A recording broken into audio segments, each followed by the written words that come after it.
मैं रियाज सर, मैं अपने चैनल डायनामाइट सीरीज के माध्यम से आज मैं बहुत ही फंटास्टिक तरीके से और स्पष्ट तरीके से एक नई विधा मेथड डिवाइस के माध्यम से आपको एक्टिव एंड पैसिव पढ़ाने जा रहा हूं और आप उसको पढ़कर बहुत ही लाभान्वित होंगे। और ये मेरे दोहे के साथ होगा कि बाधाएं कब बांध सकी है, आगे बढ़ने वालों को विपदाएं कब रोक सकी है, मरकर जीने वालों को। आइए मैं आज आपको एक, चाहे हाई स्कूल का चैप्टर हो, चाहे इंटर का चैप्टर हो, चाहे वो आपको अंग्रेजी बोलनी हो या जाननी हो या अंग्रेजी में रोचकता लाना हो, आपको एक्टिव एंड पैसिव जानना ही होगा। आइए मैं आपको आज एक्टिव एंड पैसिव के विषय में बता रहा हूं। कृपया इसको एक बार जरूर पढ़ें और लाभान्वित हों। और देखिए, सबसे पहले हमको ये जानना होगा what is active and what is passive voice. Active का मतलब होता है सक्रिय,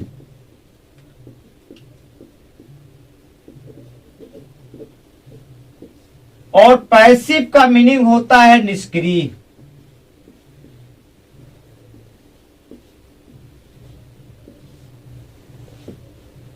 अर्थात दो चीजें हैं आपका। इसके आगे वॉइस भी लिख सकते हैं, लिख लीजिए। तो active voice and passive voice, voice common ले लीजिए, active voice and passive voice. अब ये देखिए, एक्टिव से पैसिव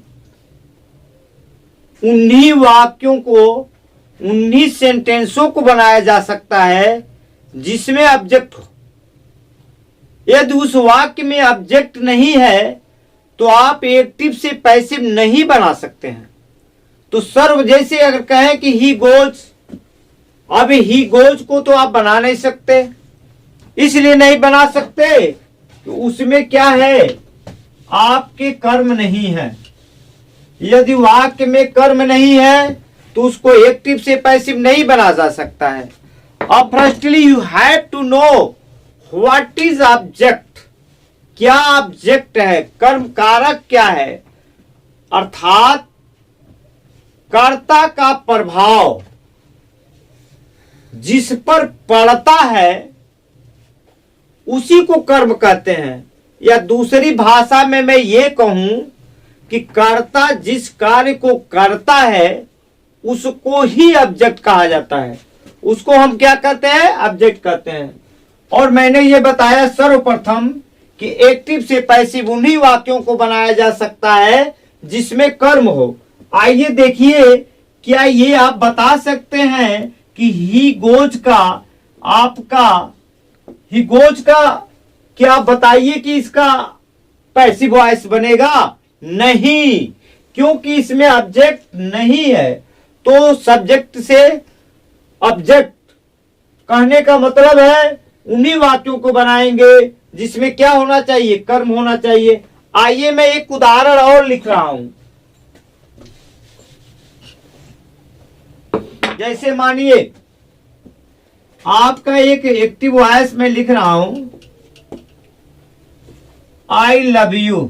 ये बड़ा फेमस शब्द है, इसीलिए इसको मैं लिख रहा हूं, आई लव यू।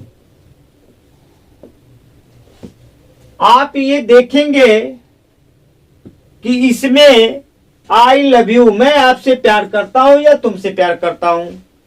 इसमें यू क्या है, ऑब्जेक्ट है, अर्थात कर्ता जिस कार्य को करता है या कर्ता का प्रभाव जिस पर पड़ता है उसे हम कर्म कहते हैं। अब इसको मैं पैसिव बना सकता हूं या पैसिव बनेगा।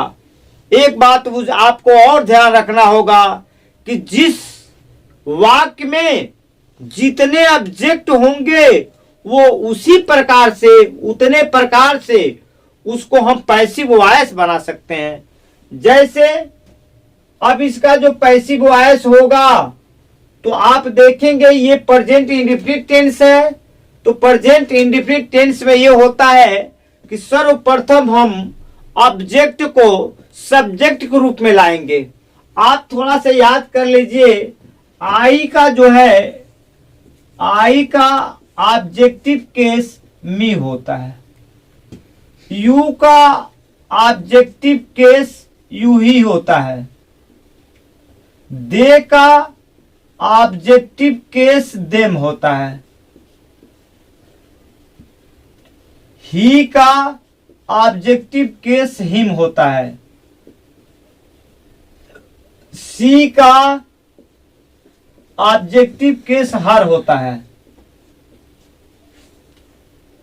वी का ऑब्जेक्टिव केस अस होता है।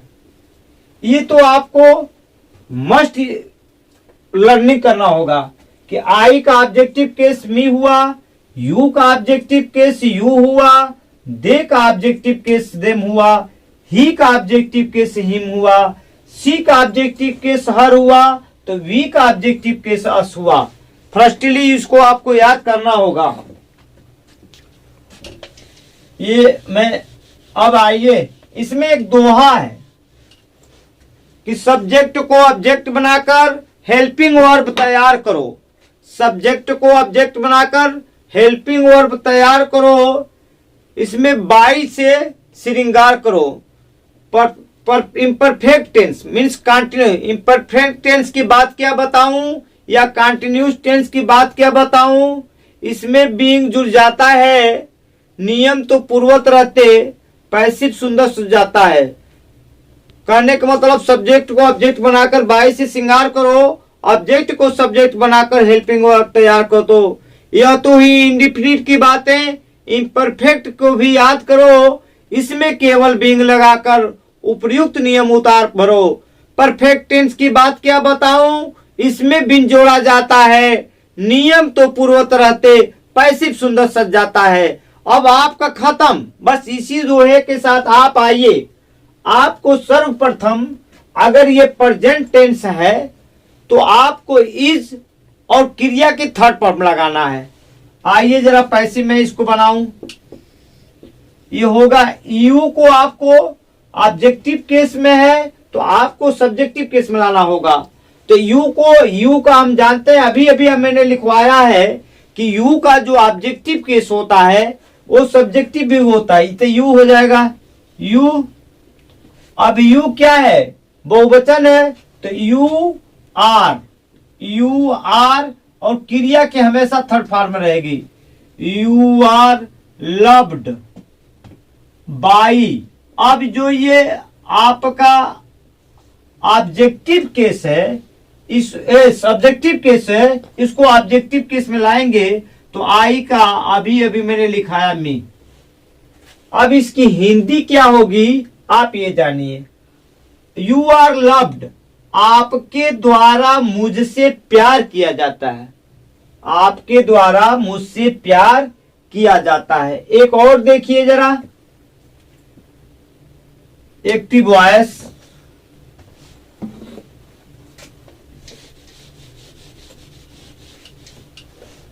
आइए, एक एक्टिव वॉइस है क्या, मोहन राइट्स,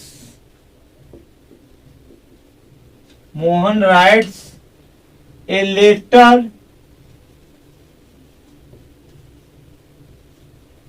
टू प्रिंसिपल।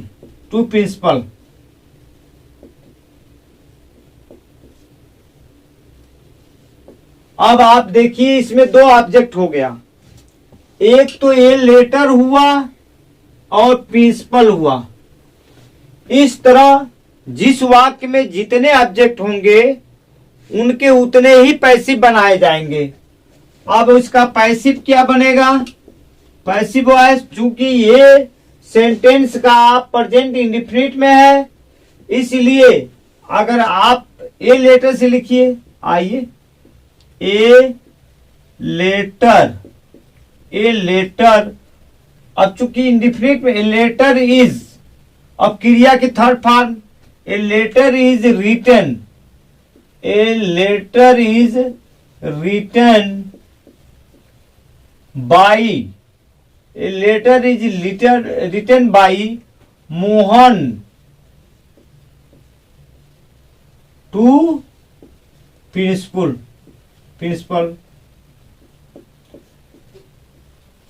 अब दूसरा तरीका देखिए, आर पैसिव वॉइस, इसका क्या होगा?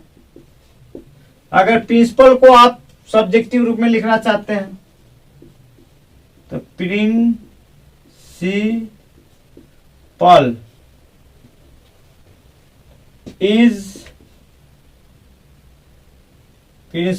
Is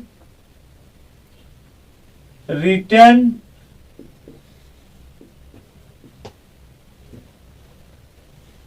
a letter to Mohan. ये आपका एक्टिव और पैसिव रहा। आपने देखा ये प्रेजेंट इंडिफिनिट का मैंने बताया, यदि वह पास्ट इंडिफिनिट में चला जाए तो देखिए किस तरह बनता है। बस इसमें कुछ नहीं करना है।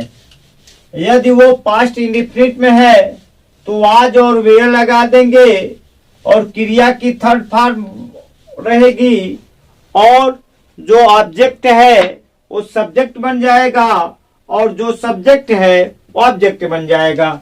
जैसे पास्ट इंडिफिनिट का देखिए, पास्ट इंडिफिनिट, आइए एक्टिव वॉइस देखिए, Mohan wrote a letter, Mohan wrote a letter. Mohan एक पत्र लिखा। अब पैसिव वॉइस इसका देखिए, हम ऑब्जेक्ट को सब्जेक्ट बनाएंगे तो ए लेटर। अब चूंकि ये पास्ट इंडिफिनिट में है तो वाज लगेगा। ए लेटर वाज रिटन, क्रिया third form, a letter was written by Mohan.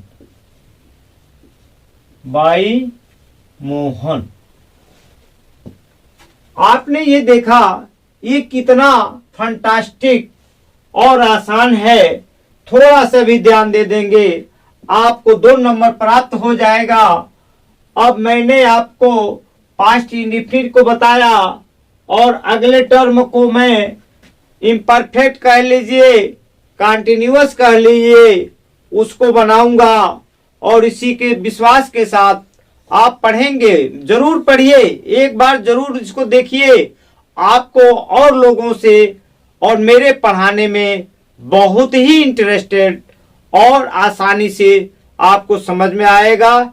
इसी के साथ जय हिंद, जय भारत।